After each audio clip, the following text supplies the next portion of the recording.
welcome to my Saturday morning live stream. This is the bully romance episode.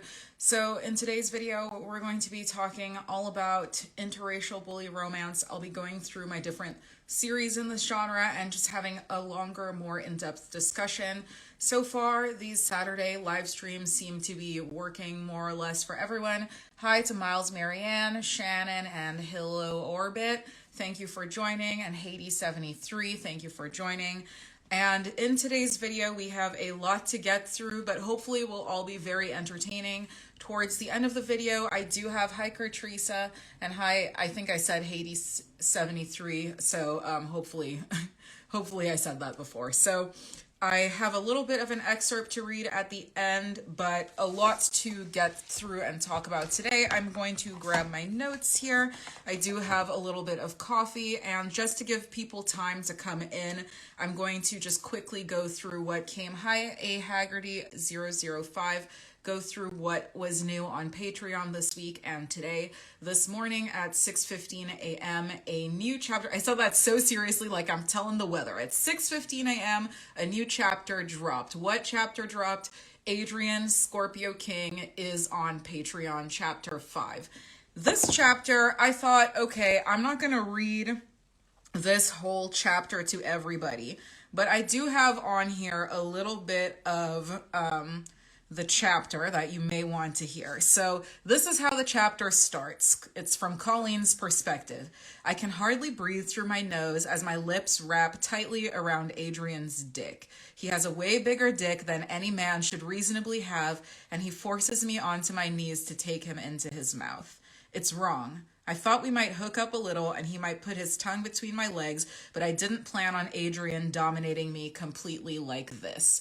So if this sounds like it's off to a good start, this is the chapter that just got released on Patreon today. There have, of course, been chapters throughout this entire week. So if you have not looked into or considered joining the Patreon yet, the chapter today is really hot, and it's patreon.com/Jamila Jasper, and it's linked in my bio. So there were also a couple more chapters of Powerless 2 this week, but there's going to be a little break with that, and we'll get into that towards the end of the video as well, because this is all things bully romance, so I kind of have it organized to start at the very beginning. Hi, Jonathan Myhill. Hi, Dr. Gaia.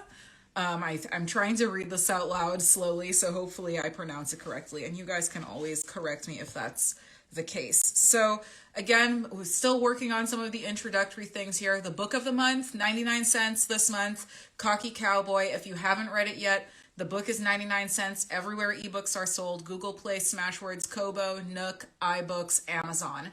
You can also download the audiobook for free. I do think that link is in my bio, so if you click that, you're going to see all my links, and you can get that book for free as a first-time Audible listener. So hopefully there is some fun discounts in there. Hi, A Queen in Harlem, that you guys can get into. And that story, if you haven't watched my previous videos, is kind of like a hot divorcee, sexy cowboy, small town romantic suspense. And it's 99 cents, so it can't hurt. And there are a lot of really hot scenes in that book, so I do recommend it. So without further ado, let's get into bully romance. So the first bully romance that I wrote was also the first dark romance that I wrote. And what I understood about bully romance at the time was it was just basically an alpha male romance with a girl and a bully. I didn't know all the details, like the grovel that a lot of people look into as well. I didn't fully understand the trope as well because it was just sort of coming to my awareness, and I hadn't read many bully romance stories.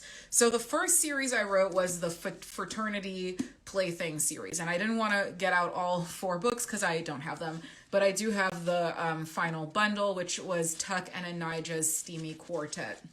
And so these 4 books were the first bully romance series that I wrote. And Tuck is in a fraternity, which I thought made him kind of like the perfect evil archetype for a bully. And Anija is trying to join his sister sorority.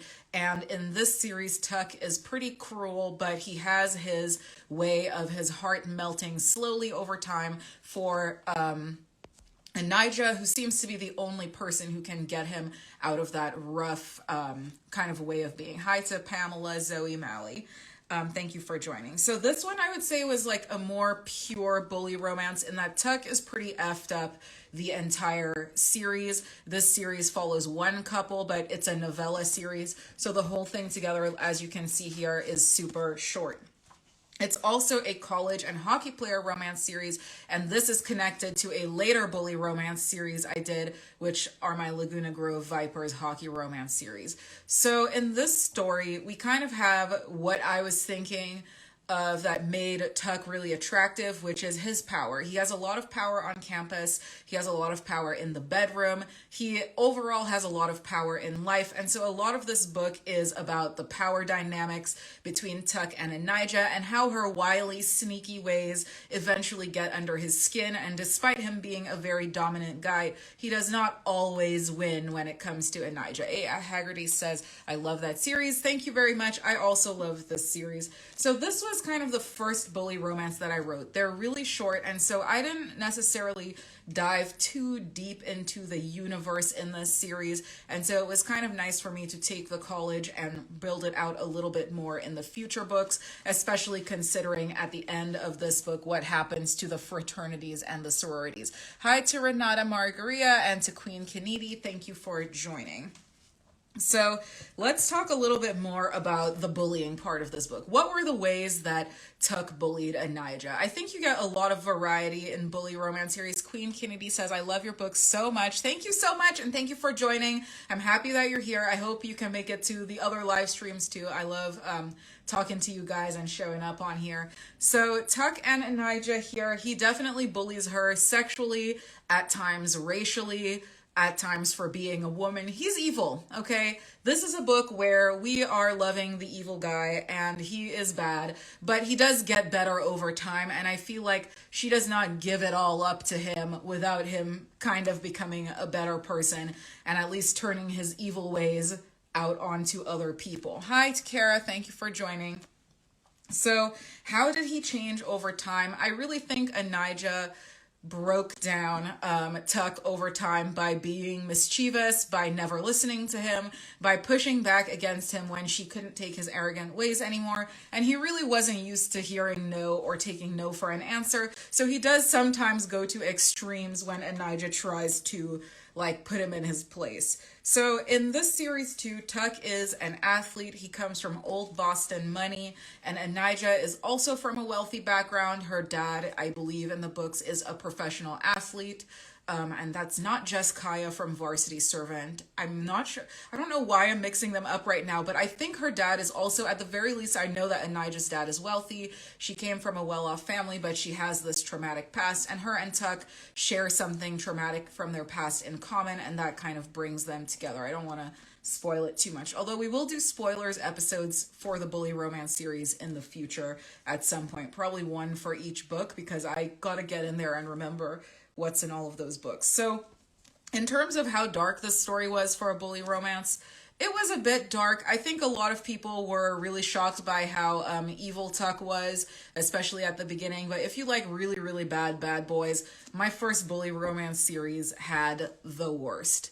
And then we have the main bully romance series, which most people heard about, most people are probably here to hear about. And these are these books, and they started off as a serial on Radish and turned into these books, a serial on Patreon, and are both a serial and a paperback story. So there's a lot to talk about with this series.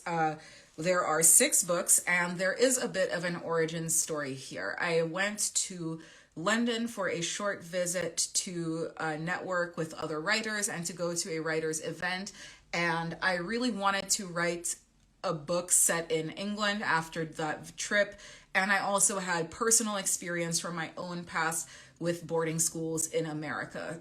It's funny that certain parts of this book are purposefully unrealistic to the actual boarding school experience of let's say, a wealthy upper class boarding school in America, because reality sometimes is boring, and that is why I write fiction. So there is a basis of reality and personal experience, which maybe I'll get into at another time. And so certain aspects of the boarding school in Ben and Libby's series are real. However, the characters are over 18 for many reasons, and so it's a boarding college by the alleged British system, but it is a fictional world, so there are definitely ways where it's a blend of the US and British system, and we are just going with it because it is a private college, and that is just how they do things in that universe. So those were some of the origins of that series. So A. Haggerty says, and hi to Silent Shyla and Rhonda. I binge read all 6 books in 5 days. Oh, they're a fun binge read, so I hope you enjoyed that. This book series was definitely something I wasn't fully sure about when I started writing them. I didn't know that it would be 6 books. I thought there were going to be 3, and then I got into the rhythm of the serial and I realized that there was so much that I could say, and so I ended up writing 6 books in this series. So let's talk a little bit more about the premise so we can get into, if you're new and you don't know what all 6 of these bully romance stories are all about, and some talk about the characters. I cannot guarantee this will be 100% spoiler free, but I'm going to try to be really vague if I do give any spoilers, just so that hopefully you'll at least have time to forget them if you haven't read the book, because it won't be said in a very memorable way. So the premise for this book is an African-American student, Libby Jones, gets a scholarship, we are not fully sure why yet at the beginning, to attend a private boarding college after high school in England, where the British, essentially the upper class, the wealthy people in England, send their children. And so Libby is the only scholarship student, and at the time, the only Black student at the school. I think in terms of, you know, these wealthy boarding schools in reality in this day and age, that is pretty unlikely to happen. However, this is the universe that I wanted to write, so this is how, I would say that is not realistic, but that is the universe. So Libby is a very smart girl, and I kind of wanted her to be a valedictorian type. She's very nerdy, she's very dorky, she's very introverted, she's very inexperienced, both socially and romantically. And there were a lot of complex things I tried to write about that, which I will get to in the episodes I do with spoilers, because I'm gonna have to spoil a lot of stuff to talk about like all the different characters and things in this book series. So if you're into this series, stay tuned, because I could crack open each one of these and talk for a long time. Kertrisa says, I love Libby, and I loved Libby too. I really wanted Libby. I think sometimes I went a little too far with this, where Libby is like a good girl in my mind. And sometimes I feel like it comes across like she's weak and self-righteous. And I think those were some of her flaws that I wanted her to work on in the book. And throughout the whole series. And I think at the end that she got there, hi Mendez Carolina, that I think at the end that she got there and things got a lot better for her, and she was able to be less annoying, like some people said about certain decisions. But there were definitely aspects of her that I wanted her to have those flaws and inexperience. Hi to Sandra. Thank you for coming today. And so that is Libby, and we also have Ben. Ben is a spoiled brat in a way. He is very wealthy. He is one of several children. His family is pretty cold. They're pretty wealthy. And Ben has everything that he wants in life, including at the beginning of the book, a girlfriend. So at the point when Ben and Libby meet, Ben is taken, and Libby is a new student, and she stands out a lot because not only is she the only Black student, but she is not the type of Black student who can flat iron her hair and no longer be perceived as Black. Libby is the type of Black student who is very dark skinned, and I feel like in some of my character art from my illustrators, it's like there's a mix of what Libby was intended to look like. Libby was intended to be very dark skinned. Libby was intended in my mind to have, at some points in the book, she has braids, I believe. At some points in the book, she has natural hair. I really wanted to play around a lot with Libby's physical appearance. I think in the latest character art I've been using to promote, I also wanted Libby's nose to have a particular different shape with which that artist got, and that is completely irrelevant to the plot of the book, but that is kind of what I envisioned for Libby's appearance, and everybody understands exactly what I mean when I tell them how to draw Ben. Ben is brooding, he has kind of medium brown hair with golden streaks, he's sexy, he's green-eyed, he seems to always be upset, and we don't know why, because he is very rich and he is very athletic and he has a hot girlfriend.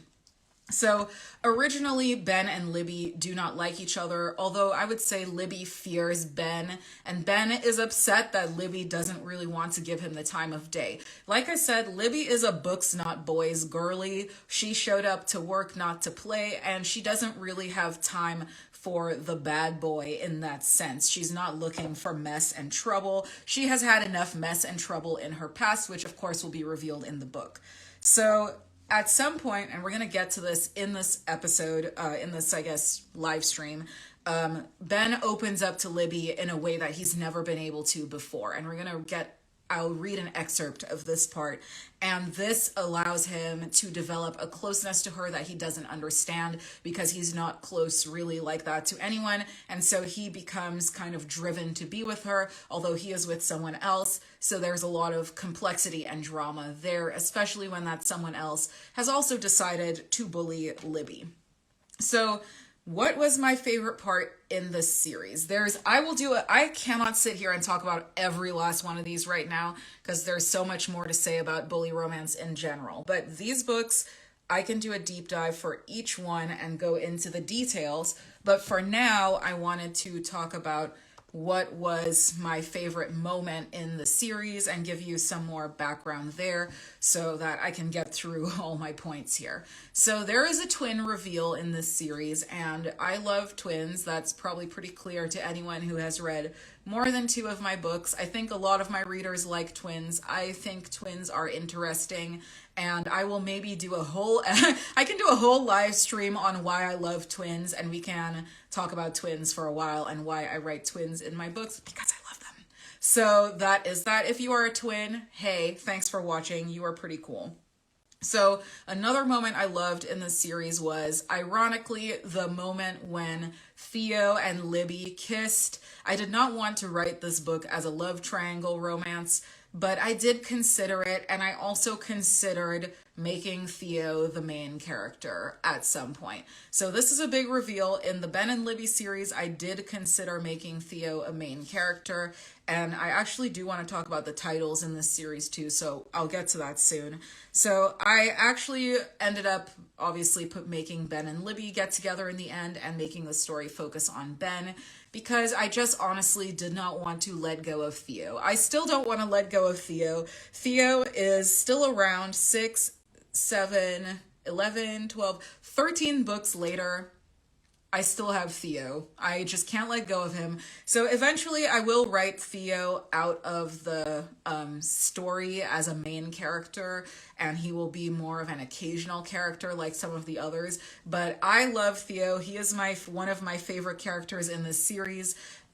If you, by the way, have a favorite supporting character in this series, let me know in the comments or in the live stream feed, because Theo is a fan favorite and my favorite. I definitely want to get into like each of the books in a stream, and if I have to do it like more than one book, I'll only do like 2 or 3 so that we can get really into each of the stories. And I also really liked the ending and for my favorite parts, and what Ben and Libby decided to do with the new situation they were thrown into. So I'm trying to get around that without too many spoilers. So give me a second to have some coffee. So let's get into the title. So when this series first came out, it was published, I straight up called it Unfuckable on Radish, and they at first didn't block me, and I was like, yes, I got away with swearing. I am the queen of writing. I have figured it out. My clickbait title has been accepted, and I can publish Unfuckable as is.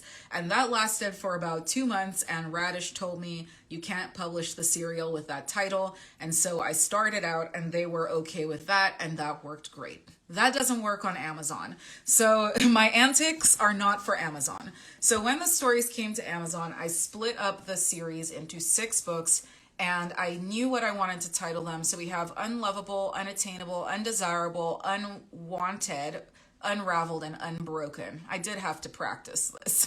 I did have to practice this. Hi, Shani writes, and hi, Anointed One, by the way. So I had to retitle the books so that they would be compliant. This is also a slightly more updated version of the story. There are changes in this version compared to the serial on Radish.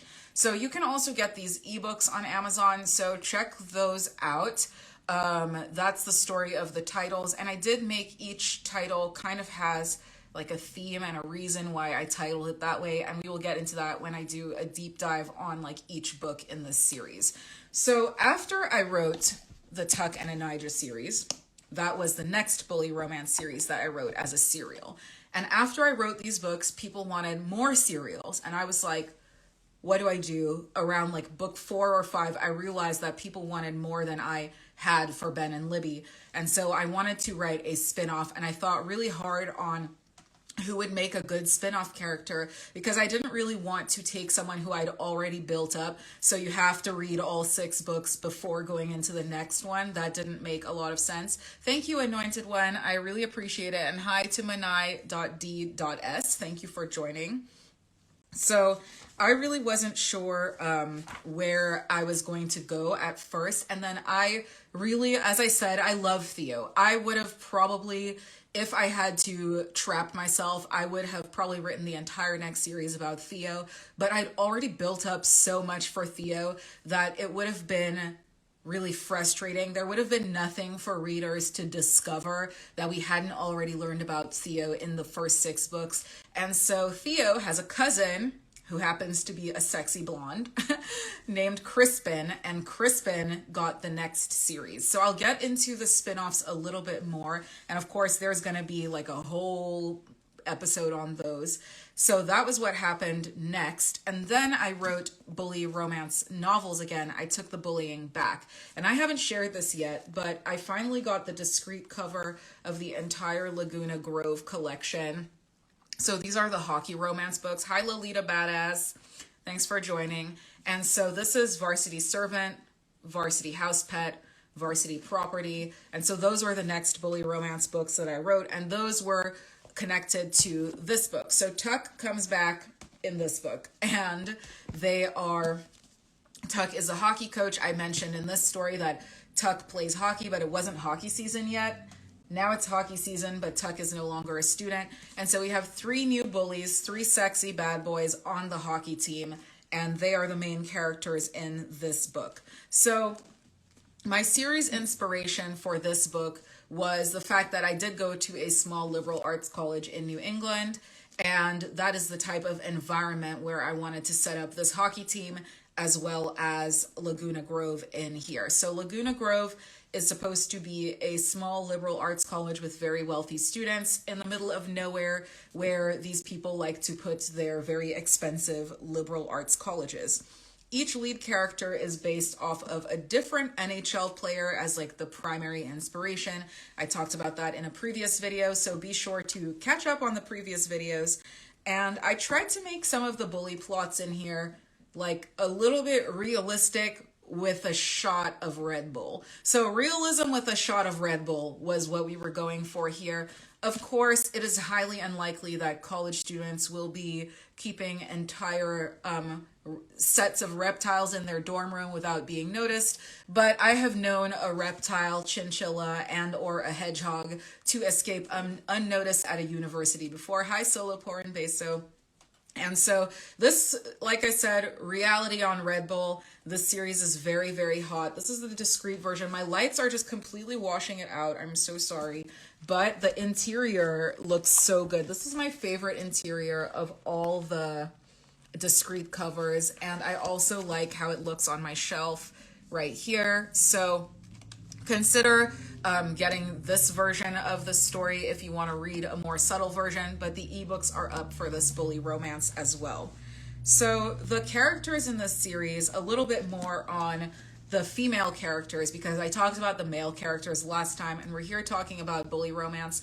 is I wanted to make them like Black women who I knew in college. So it's not like each one is, because like I said, I went to a liberal arts college. It's not like each one is based on a specific person that I even knew personally or was a friend, but maybe like each one is a combination of where I took things about different people that I knew and put it into the character. So for example, Kaya's hair is inspired by this girl who I knew in college who had really big, amazing hair that she always wore out. And I don't even remember her name, but I remember her hair. It was that good.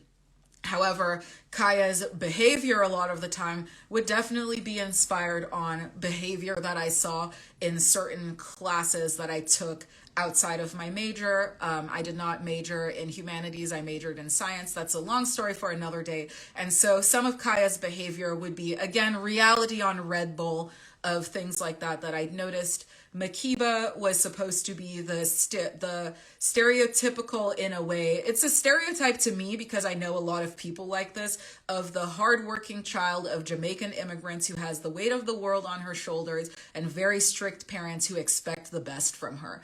I think that if you know a lot of people who have a similar background to this may be something you've seen. And so that is and I knew people like this too. And so that is kind of the character of Makiba. And Raven is supposed to be the bookworm friend who never goes out. We all have that one friend who is never going out. They are always like, I'm busy, and they're reading a book or they're watching a TV show on their computer and they're busy, but like they're just the most hardcore introvert ever.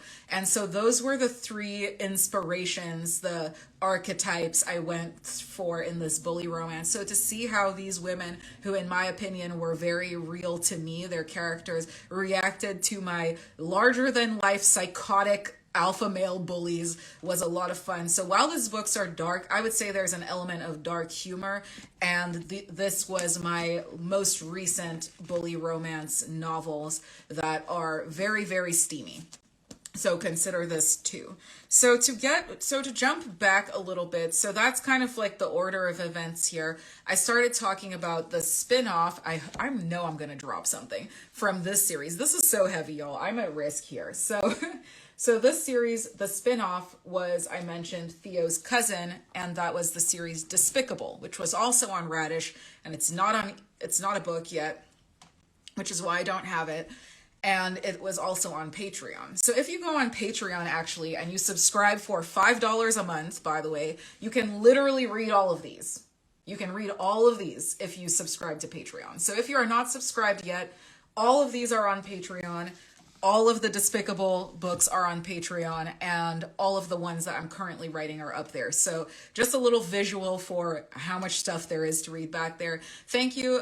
Lolita Badass says it's my fave, and it's Polly B joined. So that is where I'm going with that. Hold on, let me catch up on my notes here. I actually do wear real glasses, but I have contacts in, so fake glasses to see where I am in my notes. And right, so we're talking about Despicable. So Despicable is not a book series yet, but I really want the Despicable covers to be elevated. I really need inspiration. I need my mind to tell me what the series covers are supposed to look like. That is the biggest roadblock I'm having.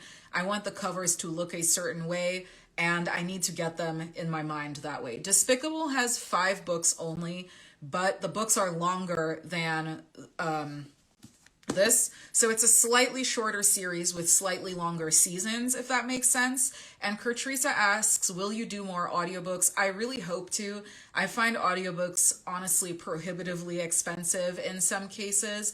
And I was reading on author Amory Avant's page once. Hi, Dat Girl Gigi and Visionaire Art and Kendra the Bibliophile.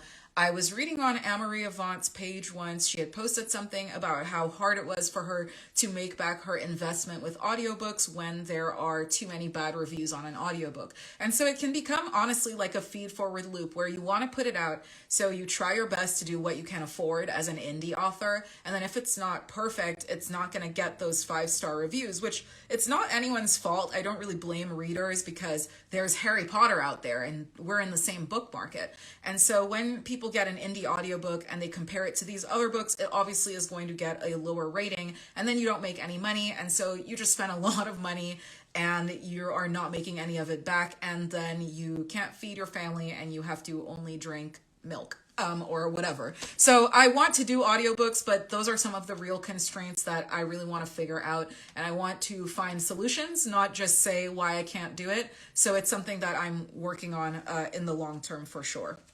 So sorry, I do like to take breaks to answer questions, so you guys can ask more questions and then I'll just go off topic and get back to my topic when I get to it. I'm here for you guys to talk to me and to ask me things, and I have basically stayed in my writing cave the majority of my writing career, so now is your chance to ask me these burning questions, and for people on TikTok to stop saying that I am a white woman, because I am not.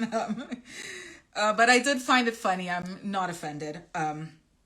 So Despicable was a spin-off from the Ben and Libby series, and this was honestly my favorite female main character of all time. I actually really like Clover, but at the time, Solo Porn Basis says, wow, I had no idea that happened with audiobooks. Yeah, and it does, and I understand why, because, I mean, like I said, it's like, I don't really blame you guys. Like, you're getting this really good quality thing on one hand. Like, if you go buy, let's say, a mainstream interracial romance where they have this whole budget and they can get actors, versus like me, who is literally one woman who with like a genuine passion for writing, but I do like everything. And so it can be hard to find the right people. And you know what? I will do a whole episode talking about audiobooks, because we can get into this and I can answer every question y'all have. I really, really, really want this series on audio. I really want it. So I'm working on this and we're going to get there. So Amina was my favorite character of all time. And the main thing about Amina that, and like trigger warning, I guess, if you guys are concerned with disordered eating, because I'm going to briefly mention and talk about it. Amina's main struggle is that she has an eating disorder, and this can come across, and I wrote it, and a lot of the book is from her perspective. I think the whole thing, yeah, Amina's book, Despicable, is mostly from Amina's perspective, and there are some chapters with Crispin. So Amina is really struggling with that, and it's definitely related to her traumatic past. Again, we are going to do a whole deep dive with Despicable, probably when I start putting out the paperbacks so that we can really get into them. And spoiler, no spoilers episodes for each one, so that you can pick which one you want to listen to. So Amina is adopted, and that was something else I really wanted to write into the book. So she is a Black girl who was adopted by very questionable, to put it very mildly, white parents, one of whom is the governor of Texas. And this is maybe problematic because they have never done anything to me, and this is not intended to be a political statement of any kind. But honestly, Amina's whole family is based off of this one picture I saw of Jeb Bush in a meme once. I know this is very much like, what? Yes, I saw this meme, and it was with a picture of Jeb Bush from the 90s on the phone, one of those phones from the 90s, if you remember back then, which I have some vague memories. And I saw that picture and I was like, something about it, Amina's father's whole villainous character rushed into my head like a vision. And so that is what Amina's father is based on. This one picture of Jeb Bush that I saw. Amina's mother was more complicated for me. I think she came organically out of what type of person would be doing these things that she did in the book. Again, I'm trying not to spoil things, but Amina's mother, I would say, I wanted to create the type of controlling narcissistic mother that someone who could realistically create some of the trauma that we saw in Amina. And I did not want her to be a perfect person or even necessarily forgivable. And these two people were kind of the main villains in Amina's side of the story. Crispin, again, is our very rich, hot soccer-playing bully, and he has his own problems because everybody believes, and there's some evidence to suggest that he did, in fact, murder his parents. So are we loving a murderer in this serial? You will have to wait and see. Did Crispin do it? Has he done other things that are maybe just as evil as murder? He is a bad boy and a bully. But at the beginning of this book, I am pretty sure that Crispin does not have another girlfriend, does not have a girlfriend, and it is Amina who has a situationship with the most annoying F-boy on the planet, Devin. Devin. Where did Devin come from? Devin must have been somebody who was upsetting me and pissing me off because everybody just wants to scream and shake Devin. I would say that some of the racist comments Devin made, I have definitely heard come out of people's mouths. A lot of the time when I put dialogue in from white characters that is racist, a lot of the time I am actually using things that I've heard people say voluntarily with their mouth. So I am quoting them and I'm putting it into my story, and it is unfortunately realistic. And Devin was annoying and toxic, and I really wanted to show how Amina was engaging in certain relationships out of self-harm. And there's a little bit of that in this series too with Powerless and Clover. So my favorite part of, before I get into Powerless a little bit more, my favorite part of Despicable was definitely Crispin's various confrontations throughout the series. Crispin was not afraid to throw hands and or lose various body parts. Again, I'm not trying to spoil it. No dicks. The dick is fine, but he did lose maybe various body parts throughout the series. And as such, I liked that pitbull nature of Crispin. So Visionary Art says, love Powerless, and thank you. I love Powerless too, and I feel like I've been going really slowly in the second season because I am slightly overwhelmed by how much I need to and want to have happen. This season is easily going to be over 100k words. It's going to be very, very long, and if you are on the Patreon, stay tuned in, stay subscribed. I swear, even if it takes me a long time to put out these chapters, I know what is coming for them. It's just a matter of me sitting down and writing it, and I do want to take a little break for a bit to iron out my plot bunnies, and so that's why recently there's been a lot of Adrian Scorpio King coming out. There's been a lot of Long Island Executioner, and yes, trying to savor Powerless. Thank you, Lolita Badass. Please do savor it. I know it's a very slow burn, but someone recently on Patreon actually guessed in the comments where I'm going with Thomas's, let's say, dark desires. And it's going to get more intense over time.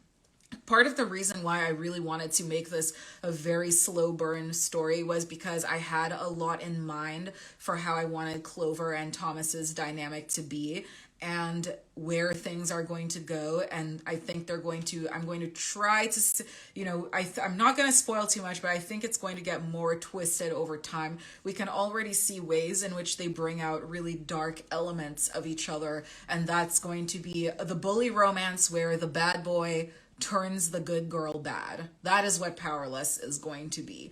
The bad boy is going to change things. So that is the majority of what I wanted to get through today, but I did have a little excerpt from Unfuckable Season 1, also known as Unlovable, and it is the first scene of Ben and Libby kind of interacting without pure loathing. So I'm going to take a drink of water and we'll get to that.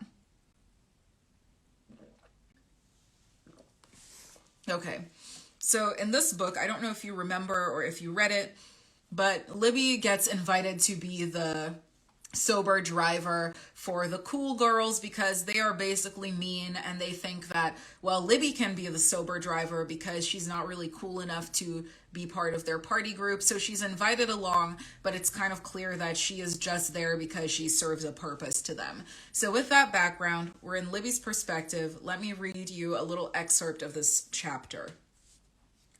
Jess walked over to the table in the center of the room and grabbed 2 shots of some clear liquid. Ben grabbed one for himself, but he was already visibly drunk. Have one, Libby the loser. I'm not doing British accents, sorry guys. Have one, Libby the loser, Jess said. You can still drive if you have only one. Sorry, I don't drink. Ben looked at me for the first time since I'd entered the house. His lips curled in disgust. What do you mean you don't drink? She doesn't drink or do drugs, Jess said. She grabbed Ben's arm and pulled him away from the table. Their departure relieved me, even if it meant hovering awkwardly near the drinks and food while everyone else danced in the cleared-out living room. This wasn't anything like dancing back home, of course. No twerking or booty popping, and footwork was nothing but a fantasy. Flailing and drunken gyration overwhelmed the dance floor. Drinks sloshed everywhere. Top-shelf bourbon and whiskey soaked through the rug. I grabbed a lemonade and a giant shrimp and found a chair posted in the room's corner. I'd have a nice scroll through social media, and when Jess and her gaggle of girlfriends finally finished spilling their drinks and looking like utter fools, I'd go home. I plopped the entire shrimp in my mouth and sipped my juice. I opened up my social media and saw the latest updates from home. 98 notifications. Shit. I clicked the little bell and read the first two. Updates to the group, Justice for Marcus and Niecy Jones. Tears welled in my eyes. My chest tightened. I'm fine, I told myself. I'm fine. I closed my notifications and scrolled through my feed. 4 memes, a picture of Rhonda hanging onto Marley's arm at the annual block party. That squeezing around my chest never stopped. I had to get outside, get air. I needed to get away from this. I shouldn't be here. I shouldn't be thousands of miles away, surrounded by this decadence, while life plodded on without me, while my community healed.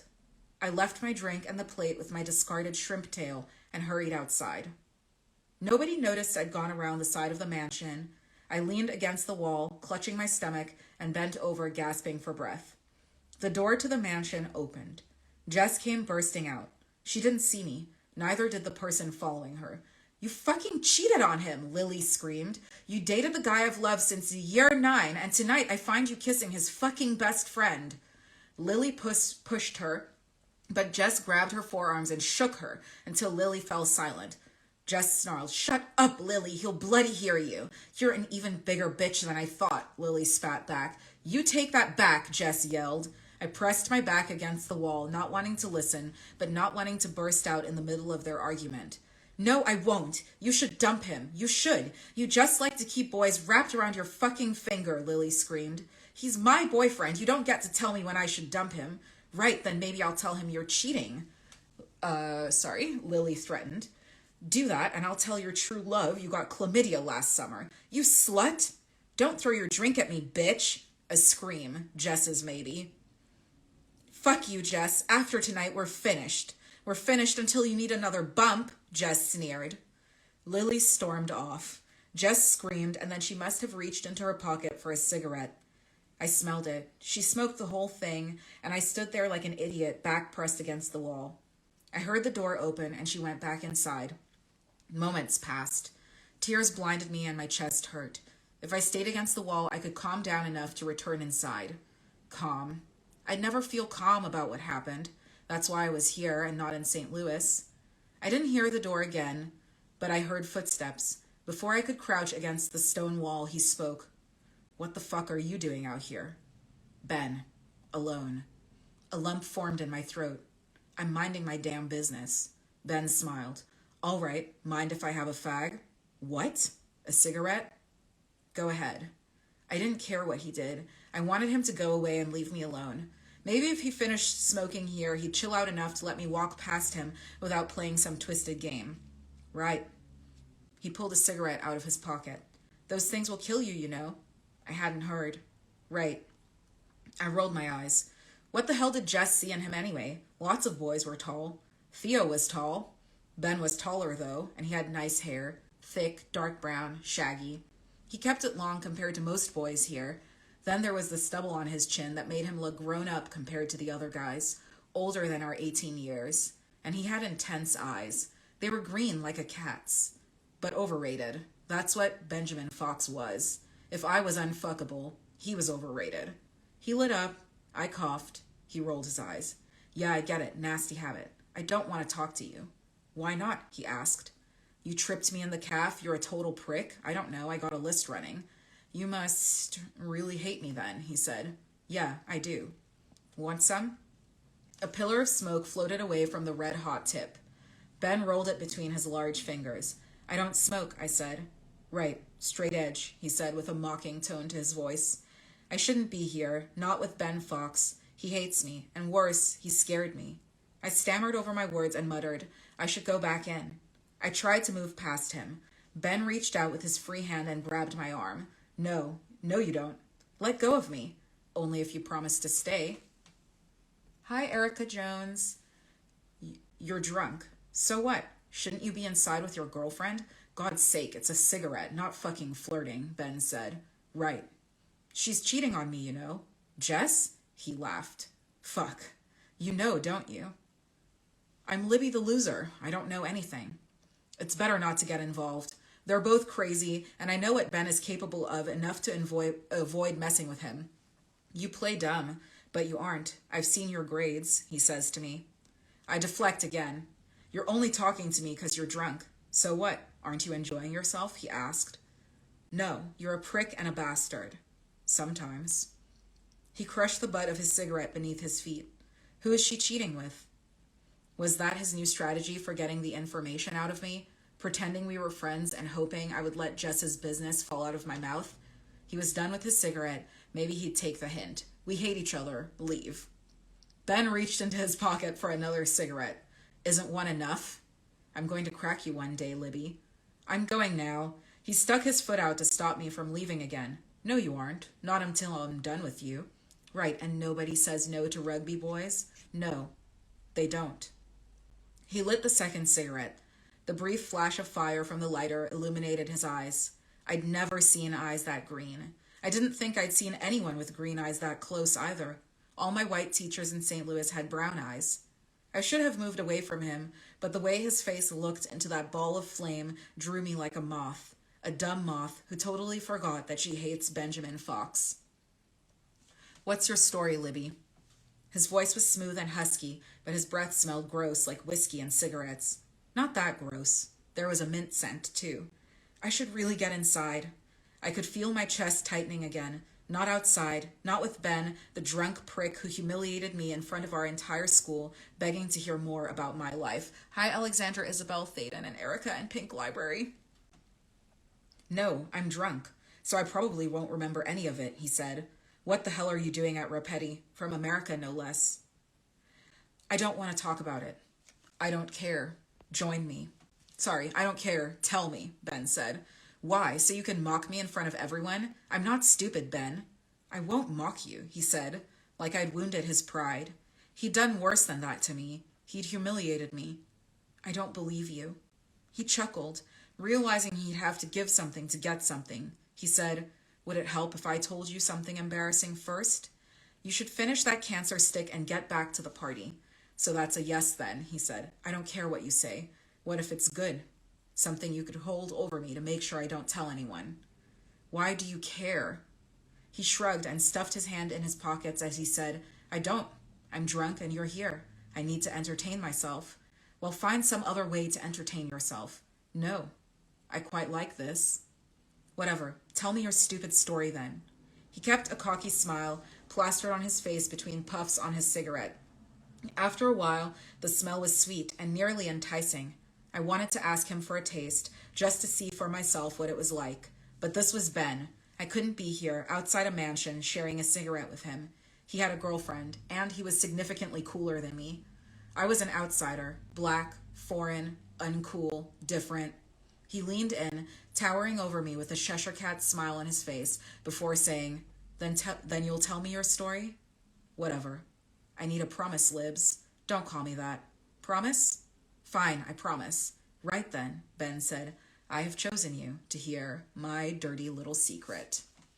So that is the end of that. And that was the first chapter, the first book, Unlovable, which you can find on Amazon, or you can read the story on my Patreon along with all the others. So I need a drink of water after that, but I hope you guys enjoyed this sample. If you have read the series and or if you're watching, let me know who your favorite main characters were, or any of the characters in the books you liked, and I will take this giant sip of water.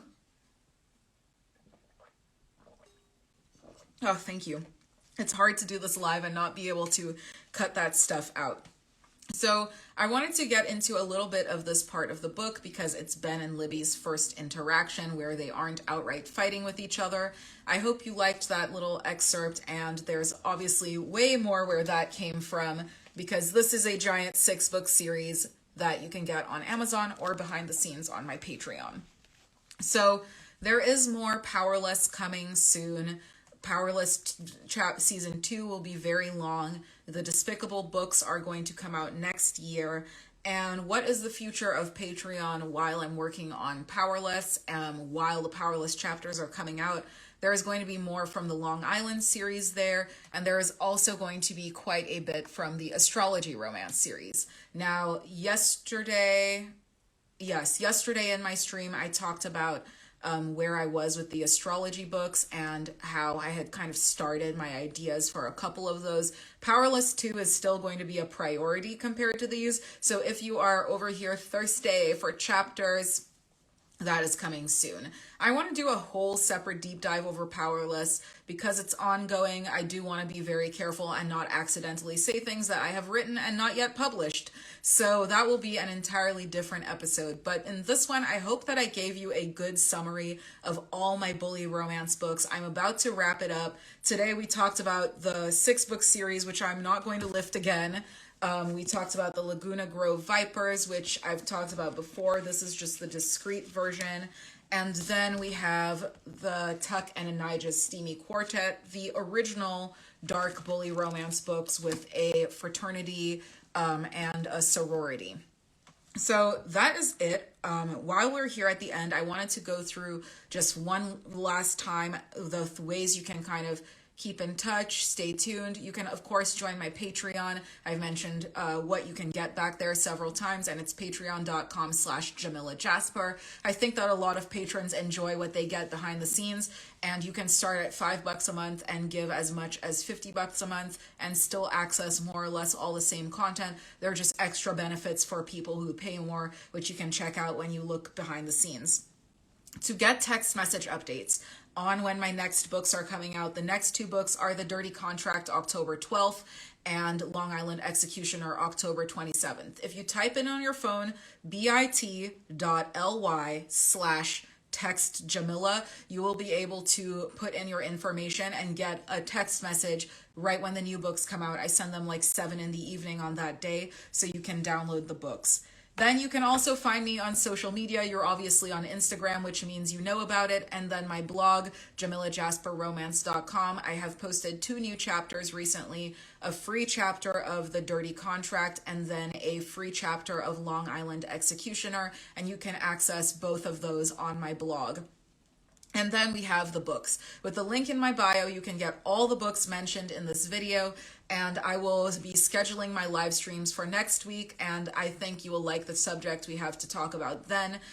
So keep staying updated with the page. I'll try to post when I'm doing these streams, and hopefully I will see you next week at the same time for another discussion, which I will be revealing soon. So if you watched today's video, thank you so much for watching. I would really appreciate it if you liked it, left a comment, and just kept watching the videos and coming to hang out on the live streams, because I have a lot of fun doing them and I get a lot out of interacting with you guys and talking to you guys more. So thank you so much for that, and I do hope to see you in the next video.